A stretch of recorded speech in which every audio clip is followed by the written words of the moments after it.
इस बीच खबर है कि ज़ेलेंस्की ने यूक्रेन और बेलारूस के बॉर्डर के पास सेना बढ़ा दी। माना जा रहा है कि यह सब इसलिए हो रहा है क्योंकि रूस और बेलारूस मिलकर जॉइंट मिलिट्री टास्क फोर्स बना रहे हैं और पुतिन के हजारों सैनिक बेलारूस पहुंच गए हैं,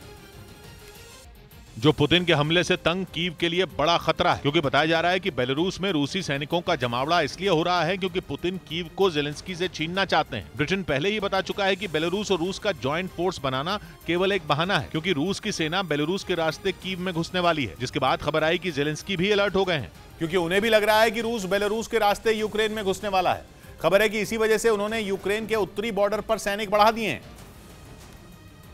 और खबर है कि आने वाले कुछ घंटों में यूक्रेन के उत्तरी बॉर्डर पर यूक्रेन के हजारों सैनिक पहुंचने वाले हैं, क्योंकि ज़ेलेंस्की को लग गया है कि बेलारूस और रूस वहां से हमला करने वाले हैं और अगर उन्हें कीव को बचाना है तो वहां सुरक्षा कड़ी करनी होगी, क्योंकि अगर रूस ने वहां से एंट्री कर ली तो कीव उनके लिए दूर नहीं, क्योंकि बेलारूस बॉर्डर से कीव केवल 225 किलोमीटर दूर है। लेकिन कई जानकार मान रहे हैं कि ज़ेलेंस्की का यह कदम रूस की जीत है,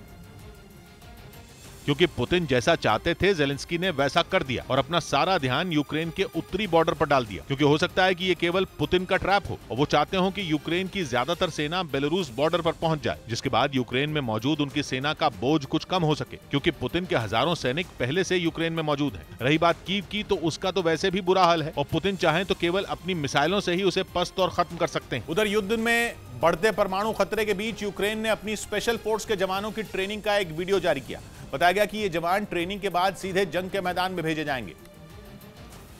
जहां ये रूसी सेना पर मिसाइलों और दूसरे हथियारों से कहर बरपाएंगे। जंग के मैदान में उतरने से पहले इनकी ट्रेनिंग का जो वीडियो सामने आया, उसमें वो हथियारों के साथ दुश्मन से निपटने का अभ्यास करते नजर आए। ज़ेलेंस्की की स्पेशल फोर्स के जवानों ने कई तरह की आधुनिक राइफलों के साथ पसीना बहाया। दिन में ट्रेनिंग पूरी करने के बाद जवानों ने रात में भी दुश्मन पर कैसे कहर बरपाया जाए, इसकी भी ट्रेनिंग ली। बताया जा रहा है कि इन जवानों को रूस के कब्जे वाले इलाकों के पास तैनात किया जाएगा ताकि पुतिन की फौज को पीछे खदेड़ा जा सके। रूस के बेलग्रेद शहर में यूक्रेन जंग का विरोध करने वालों ने एक इलाके में रेलवे ट्रैक को उड़ा दिया। इसकी जिम्मेदारी रूस के एक संगठन ने ली जो शुरू से युद्ध के खिलाफ है